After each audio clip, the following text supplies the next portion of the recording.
It's becoming tradition at this point. Everybody gets down on the rookies after the first 7-8 weeks, the ones who aren't producing, and then subsequently their value pops back up after they do something because not all rookies produce in week 1 of the NFL. So who are the rookies that we're buying in Dynasty? Let's start with my biggest rookie. We've got 6 guys here. We're going to draft them based on how big of a buy we think they are, and I get first pick because I talk first. And so my number 1 rookie buy, even after last week, is still Jackson Smith-Njigba. JSN, finally he produced. Everybody was... I mean, there are people on Twitter saying that it's over for JSN. This is why you don't get Twitter's on Twitter. Such a stupid place sometimes. X, I'm sorry. Twitter, I mean, you just don't have to do anything. You can just tweet whatever you want. JSN, finally, 16 points last week, 7 targets, 4 receptions for 63 yards. He also had a touchdown. And again, when you look at his keep trade cut giraffe. Definitely put a giraffe up when I say that. Yep. When you look at his draft, it's gone down quite a bit, man. Yep. And you got a guy that's 21 and a half years old, a guy that is a guy that was in the 97th percentile success rate against press coverage in college, and also the 86th percentile against man. Not to mention, 62nd against zones. It wasn't shabby there either. But you're talking about elite separation, an elite route tree. Are we really? I mean, this is Dynasty. And I know you could come back and say, well, what did you guys say about Jahmyr Gibbs? This is completely different. Because he's not in the Lions offense. Right. And because he's playing behind DK and Lockett. And as soon as one of those guys went out, he had 16 points. Wow. I mean, this is pretty much a no-brainer. Not to mention, the Seahawks offense has not looked super good this year. No. In my opinion, they haven't. And I also don't think that scheme will be there forever where they're going to be throwing to Cody Parkinson 3 times a game for 70 yards. Like, right. I think there's a lot Jake Bobo. No joke, man. Jake Bobo's actually not bad. I know. I've wavered him everywhere. That's why I said no joke. He's my most rostered wide receiver in Dynasty leagues. That's hilarious. Because I wavered him everywhere. I was like, oh, Jake Bobo. Bobo. Hey, Bobo. So with JSN, like, I do think that he is going to be a very, very good NFL receiver still. My opinion on JSN has not changed, even though he's not produced right away. Did I predict that he would produce right away? Yes. Was I wrong? Yes. Are you always right on rookies like that? No. But does it mean they're dead? No, guys, come on. Not Dynasty. I mean, what? His price is wide receiver like 20 something on keep trade cut right now. I can double check for you. 20. It's too low, is what I'll tell you right now. He is the wide receiver. Good Atlanta. Oh my gosh, 20. That's Jordan Addison at 16 and Zay Flowers at 15. Jeez, dude, if you're not taking no, DJ Moore is value adjacent to JSN right now. Into that, we ask for why. I mean, Brandon Ayuk is 7 spots ahead of JSN right now. And look, we get it. Those guys are producing over JSN. And for some reason in Dynasty Fantasy Football, for a lot of, at this time of year, since 8 or 9 teams of the 12 teams in their league think they're contending, fantasy points will directly correlate to the dynasty value of players. So you'll see guys going into the last year of their deal skyrocket in value because they're scoring points. You'll see guys who are rookies, first-round picks, plummeting because they're not producing. And this isn't just JSN, guys. There's another guy who we're going to talk about here, and that's Quentin Johnston. He's going to be my second guy that I'm going to go with here. I think this guy's a screaming buy. An absolute screaming buy. When you're looking at what he's done through the first few weeks, we're going to go weeks 4 to 7, really since Mike Williams went down with the ACL tear. 51% snap share, 48, 54, so not very much. Shocker. He's a raw wide receiver that has a lot of development. We knew that going into this season. He's very raw. 3 targets, 2 targets, 2 targets with not a lot of points.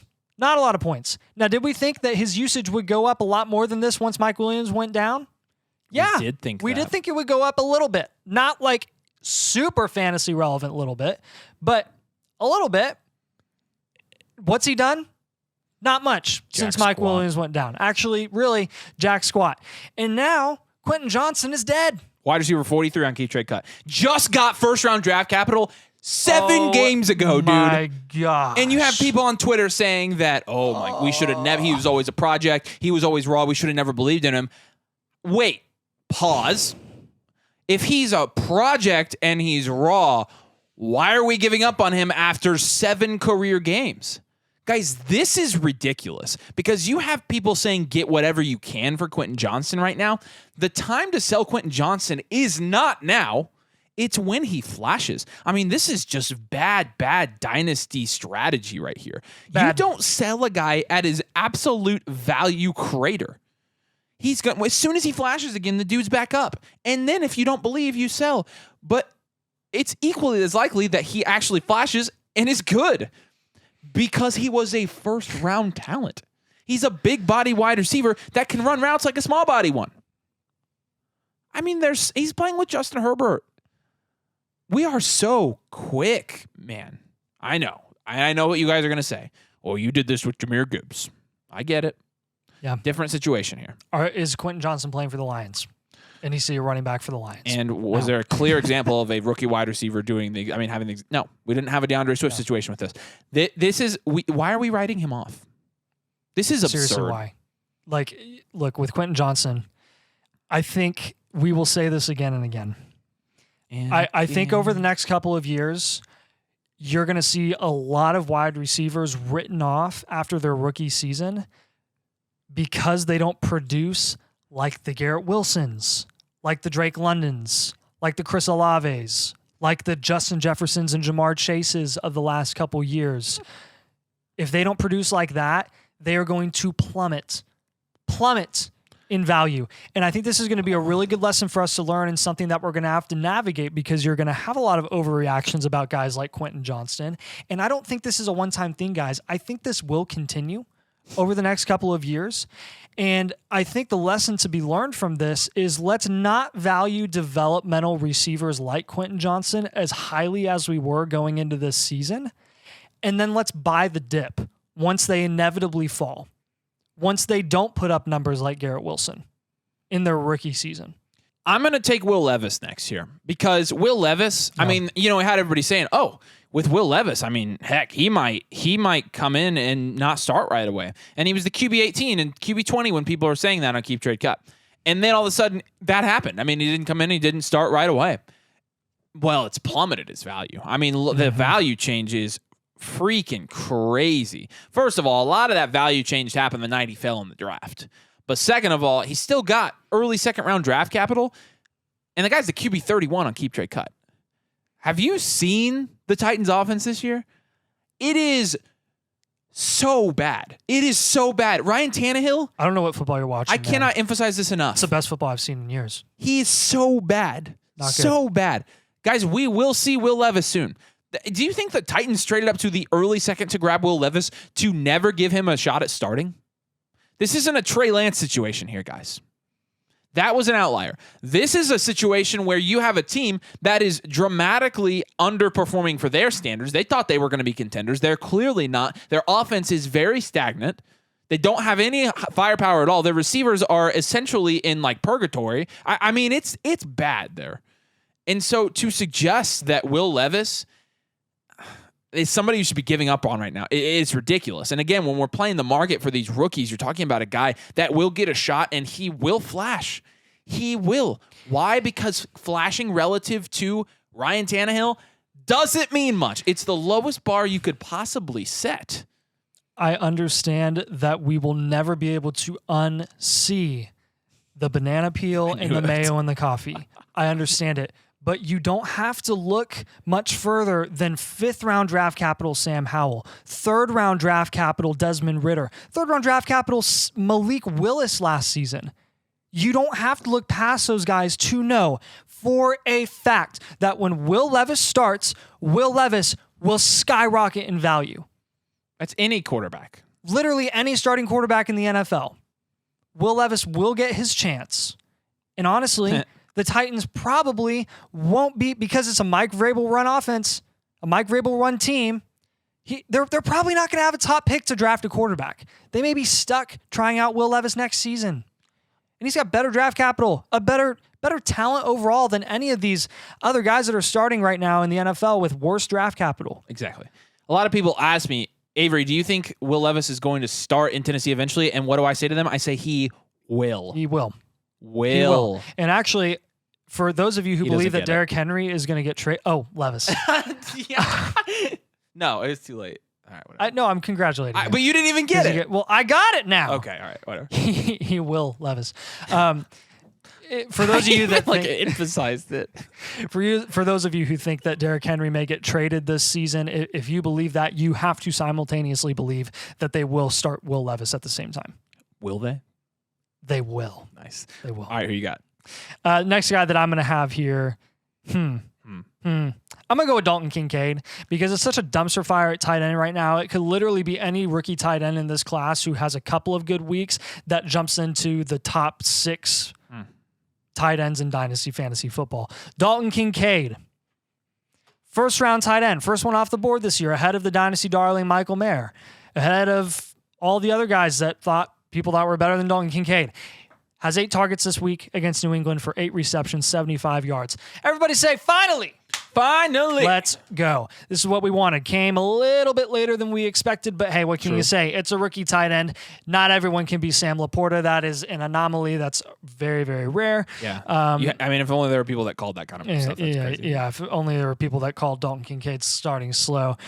Kincaid hasn't plummeted in value yet because I do think a lot of people are pretty conservative with tight ends and their production because that's what we expect, again, from rookie tight ends. But all it's going to take is one. Do you think one more or 2 more of these showings? Probably one more. Probably one more for Dalton Kincaid to jump into the top. Literally probably top 4. I think he wouldn't have been my next choice because when I look at his positional rank and the history of his positional rank, he's pretty much maintained tight end 5, tight end 6 this whole time. Yeah, he's got too good of a situation tied to Josh Allen and clearly, ultimately long-term, the second option to Stephon Diggs. It's not Gabe Davis because Gabe Davis plays a completely different style of ball. He is ultimately that deep threat there. Dalton Kincaid is going to be a more consistent security blanket, kind of like what we're all hopeful for. Not to this level from a fantasy perspective, but really Dalton Kincaid is Josh Allen's Travis Kelce. That's what they drafted him for. Yeah. That really is. Yeah.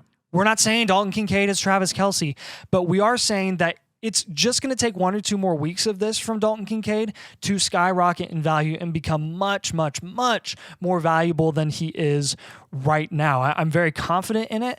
I'm very optimistic to see what he does, and honestly, really excited. If you can get Dalton Kincaid at a discount right now, especially for contenders who invested in him, who thought that he was going to produce this season, I would go and get him. Go and get him right now before he goes back up in value. I'm gonna stick you with the one I don't want to take here. I'm gonna take Kendre Miller. Yeah, well, I'm excited to talk to you about this one. Okay, Kendre Miller.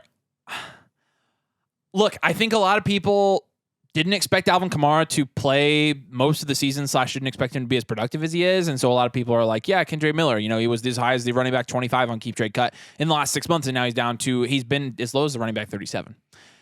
Kendre Miller got early 3rd round draft capital, early 3rd. He was the 8th pick in the 3rd round. So the draft capital there and the team investment is very good. Not to mention, you have the Saints. They're going to be stuck with Alvin Kamara's contract for at least a little while longer. But Jamal Williams has looked pretty freaking bad. You've seen Kendre Miller get some opportunity there, even if it was in garbage time. It's kind of a Roshan Johnson thing. Even though you're getting some garbage time production, you still are confident that somebody's going to produce. I'm still confident with that in Kendre Miller. And again, I think there is going to be a time where Kendre Miller has a 40% or more snap share role every single week for the Saints, whether that's now or in 2 years. So naturally, he's going to be valued higher than the running back 34 when that happens. So I'm going to buy here. This is his lowest price in a while. I don't think it gets much lower than this for a round 3 running back that is a rookie, that is in a situation with one of the best fantasy running backs of all time. I don't think it gets much lower than this for Kendre Miller. But looking at his last 5 games, 4 points, 1 point. He had a game with 13 points. Again, he got 4 targets, 4 receptions, then 2 points, and then 0 points. He didn't even hardly play against Jacksonville. And a lot of people are just looking at that and saying, yeah, you know what? They clearly don't have any plans for Kendre Miller. Kendre Miller is just 21. Kendre Miller, again, with the team investment, long term, he does have some future with them. And right now, you can buy pretty cheap. Yeah, and there's a couple elements to this situation where, I don't think I will ever understand why New Orleans, knowing the contract that they have with Alvin Kamara, knowing that they're stuck with him, to then go and pay another running back, to then draft Jamal Williams, to then go draft Kendre Miller. Makes what no the sense. Heck were they thinking? I really don't know. Maybe they trade Kamara. Maybe a team is willing to take that contract on. They could. Maybe a desperate team. That's absolutely true. But this is exactly why we think Kendre Miller is kind of a sneaky buy. You can have your opinion on Kendre Miller, the talent, what you think his upside is going to be in the future. But in Dynasty Fantasy Football, sometimes your opinion of the player doesn't matter as much as the price does. And right now, like Avery already said, he's so cheap Like personally, I'll give you my personal opinion on Kendre Miller. I don't think he's going to be that great I don't either. of an NFL running back. I don't think he's going to amount to much. I never liked him in the pre-draft process. I thought he was drafted way too high, and he's obviously started pretty slow.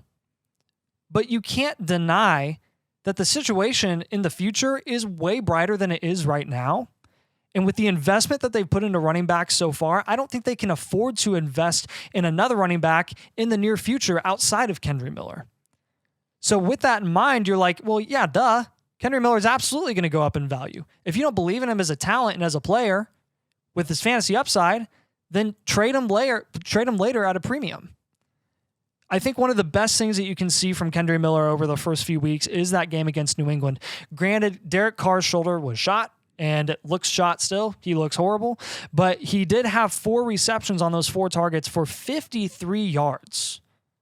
That's like elite level receiving upside. Which how much of that came from one play, I don't know. But exactly. It could be possible. Yeah, that is absolutely possible. But you're still seeing like, okay, maybe he can make something out of the receiving upside that he's given.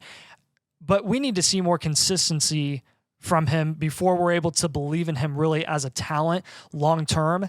This is really a price pick. This is absolutely a price pick. We're playing the market us. here. Yeah. Cedric Tillman's going to be our last guy here. Again, another price pick. Cedric Tillman, man, he's a throw-in at this point. You just get him for free. It's kind of like one of those situations where you have a second, third round wide receiver that hasn't done anything of recent, and this guy's still a rookie. He has a lot left to show. He has third round draft capital. Third round draft capital in a honestly terrible situation right now where Deshaun Watson looks horrible and they're stuck with PJ Walker. I mean, he hasn't been able to do he can't do anything. So I don't think you can write off Cedric Tillman yet from a dynasty value perspective. I think there's a potential that he goes back up in value at some point, especially since, I mean, Amari Cooper's future after this season is up in the air as well. Right, yeah. Yeah. So, I mean, are you paying a fourth? Are you going to go out and pay a fourth for Cedric Tillman? Straight up?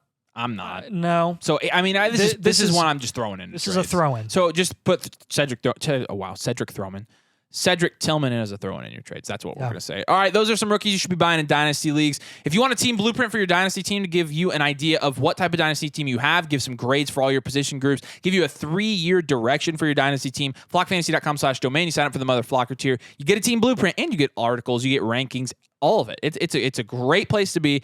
Like I said, flockfantasy.com/domain. Use code domain for 30% off and to get the blueprint. Appreciate you guys watching. Thanks for joining us, and we will see you later.